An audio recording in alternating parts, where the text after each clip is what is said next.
Hello, my name is Jacob Anderson, and this is my signature assignment for TEL 410. A little bit of background. Over my time at Arizona State, I've done dozens of signature assignments. I'm a musician, and I've always focused it on music. For this course, we had to find an advocacy focus that we wanted to hone in on and see how we can lend a hand. And I told myself that I didn't want to do another music project. I scoured my community and I looked around to see what could I do that is relevant and that is interesting to me. I'm in the military, and so the military was relevant to me. And one of the first things that popped into my head was thinking about all of the military-connected children. They must go through stress by having to move so many times. I'm a military-connected child myself, and I moved multiple times. This immediately struck a chord with me, and I decided that I wanted to find out more. So I began my research, and I had to figure out how many dependents are in my county, how many schools are in my county. Looking up empirical data of what children are actually going through, is there substantial evidence to prove that they do feel adverse effects through these moves? And how can I find out more? With all this in place, I thought back to one of my previous projects in another class about partnerships, where I spoke to the military liaison officer for my base and the military liaison officer for Craven County Schools, and her name was Miss Valerie Nasser. I immediately reached out to her and scheduled an interview because I know that she had a wealth of knowledge. Alongside that, I conducted my literature review, where I found many good sources that did back up my suspicion that military-connected children do have adverse effects that can affect them. So with all that, I found that in my county alone, there's 26,000 family members that are dependent on active duty military personnel. There's 26 schools in Craven County, and 20% of the students are military connected. In my research, I found that military connected students are more prone to depression, anxiety, and decreases in academic performance, and there can even be an increase in drugs and alcohol and gang activity.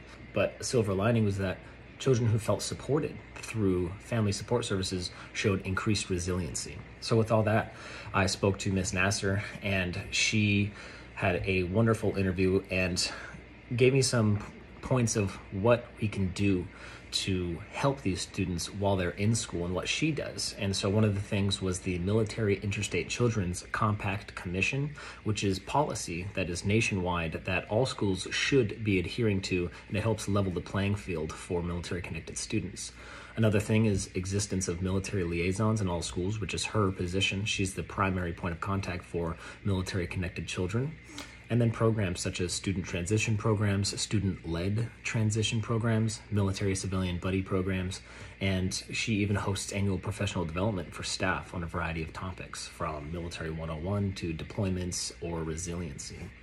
My action plan is three-pronged, and they all build off one another, where building awareness, implementing preventative measures, and building community.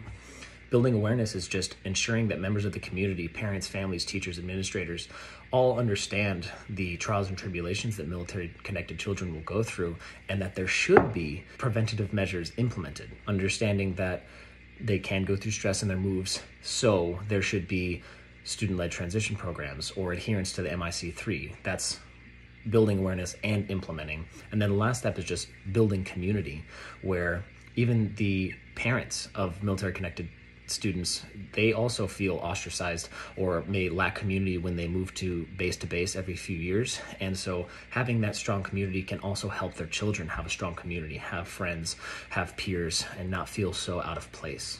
A couple of unexpected things with this project that I had found is that Craven County is actually a great role model for how military-connected students should be treated.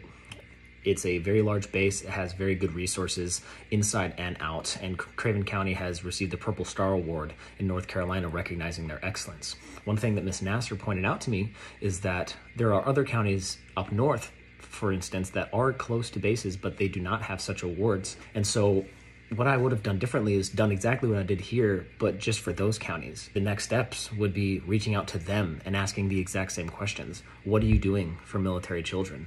Do you know about the Military Interstate Children's Compact Commission? Do you have programs in place that help them succeed? Are you aware that these issues even exist?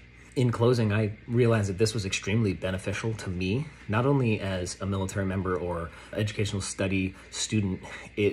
I'm a parent, and this is necessary for me to know as my daughter grows up and goes through the school system and is a military connected child. So this is going to be necessary for me to know and all other military members to know and to spread to everyone building community within our own communities. I will continue to advocate for this matter in the future, if not just because of this class, but because of my own daughter. Thank you.